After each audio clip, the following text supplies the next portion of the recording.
किस्सा चांद किरण भाग 2 सौरगढ़ का नया युग और छुपा हुआ खतरा। पिछली कथा में राजकुमारी चांद किरण ने अपने पिता राजा विजय प्रताप के राज्य सौरगढ़ को बचाने के लिए दुश्मन अश्वराज से युद्ध किया और विजनगढ़ में विद्रोह खड़ा कर उसकी सेना को पराजित किया। अब वह अपने राज्य में लौट चुकी थी, लेकिन क्या सच में उसके संघर्ष समाप्त हो गए थे? सौरगढ़ की नई शुरुआत राजा विजय प्रताप अब वृद्ध हो चुके थे। उनकी चोटें भी गहरी थीं, इसलिए उन्होंने कुछ समय बाद राजगद्दी पर चांद किरण को बैठा दिया। अब वह सौरगढ़ की महारानी चांद किरण बन गई थी। राज्य में नए बदलाव शुरू हुए। कानून व्यवस्था को सख्त किया गया, महिलाओं को शिक्षा और सुरक्षा प्रदान की गई, सेना को और अधिक संगठित किया गया, व्यापार और कृषि को बढ़ावा दिया गया। धीरे धीरे सौरगढ़ फिर से समृद्ध होने लगा। चांद किरण की बुद्धिमानी और न्यायप्रियता के कारण लोग उसे देवी के समान मानने लगे। लेकिन एक दिन कुछ अजनबी व्यापारी सौरगढ़ के दरबार में आए और उन्होंने महारानी से मिलने की इच्छा जताई। वे कुछ अनमोल रत्नों और आभूषणों का व्यापार करना चाहते थे। चांद किरण को इसमें कोई बुराई नहीं लगी, लेकिन उसने उन व्यापारियों की आंखों में एक अलग ही चमक देखी, मानो वे कुछ छुपा रहे हों। छिपा हुआ षड्यंत्र कुछ ही दिनों में राज्य में अजीब घटनाएं घटने लगी। राजमहल के एक गुप्त मार्ग का पता किसी बाहरी व्यक्ति को चल गया।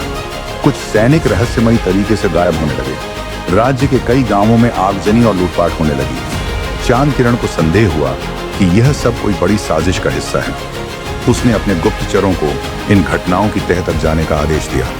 कुछ ही दिनों में राजमहल के एक विश्वसनीय सेवक अमृत ने सूचना दी, महारानी, वे व्यापारी कोई साधारण लोग नहीं थे। वे शत्रु राज्य काल नगर के गुप्तचर थे, जो आपके राज्य पर आक्रमण करने की योजना बना रहे हैं। चांद किरण को अब समझ आ चुका था कि यह एक नया युद्ध शुरू होने वाला है, लेकिन इस बार दुश्मन ने चालाकी और छल से हमला करने की योजना बनाई थी। कालनगर का शैतानी राजा वज्रकेतु कालनगर का राजा वज्रकेतु एक निर्दयी और कुटिल योद्धा था। वह युद्ध में सिर्फ ताकत का उपयोग नहीं करता था, बल्कि जादू टोना, गुप्तचरों और विषकन्याओं का भी सहारा लेता था। वह जानता था कि चांद किरण तलवार और युद्ध नीति में अजेय थी, इसलिए उसने सौरगढ़ को कमजोर करने के लिए अंदरूनी गद्दारों को तैयार करना शुरू कर दिया। अब सवाल यह था, क्या चांद किरण समय रहते इस साजिश को रोक पाएगी? क्या वह सौरगढ़ को एक और युद्ध से बचा सकेगी? चांद किरण की गुप्त योजना चांद किरण जानती थी कि यदि वह सीधे युद्ध में जाती तो कालनगर की शक्तिशाली सेना को हराना मुश्किल हो सकता था। इसलिए उसने एक नई योजना बनाई। गुप्तचर दल को मजबूत किया गया। कालनगर के महल में एक विशेष व्यक्ति को जासूस बनाकर भेजा गया। सौरगढ़ के सैनिकों को नए ढंग से प्रशिक्षित किया गया।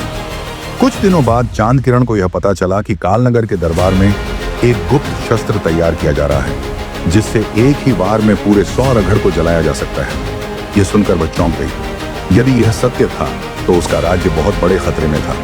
कालनगर में चांद किरण का प्रवेश अपनी सेना को युद्ध के लिए तैयार करने से पहले चांद किरण ने निर्णय लिया कि वह स्वयं कालनगर जाकर इस शस्त्र की सच्चाई जानेगी। वह एक साधारण व्यापारी के वेश में अपने सबसे भरोसेमंद योद्धा वीरभान के साथ कालनगर पहुंची। वहां उसने देखा कि कालनगर के गुप्त तहखाने में एक भयंकर अग्नि अस्त्र तैयार किया जा रहा था।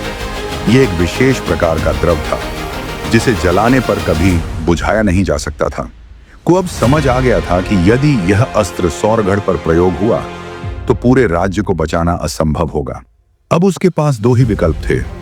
एक, या तो वह तुरंत कालनगर से भागकर अपनी सेना के साथ युद्ध के लिए तैयार हो जाए। दो, या फिर वह इस अस्त्र को नष्ट करने की कोई गुप्त योजना बनाए, लेकिन इससे पहले कि वह कुछ करती, उसकी पहचान उजागर हो गई। अब कालनगर के सैनिकों ने उसे घेर लिया था। क्या चांद किरण यहां से बचकर निकल पाएगी? क्या वह सौरगढ़ को इस भयंकर अस्त्र से बचा सकेगी? क्या यह युद्ध शुरू होने से पहले ही समाप्त हो जाएगा? इसका उत्तर मिलेगा अगले भाग में।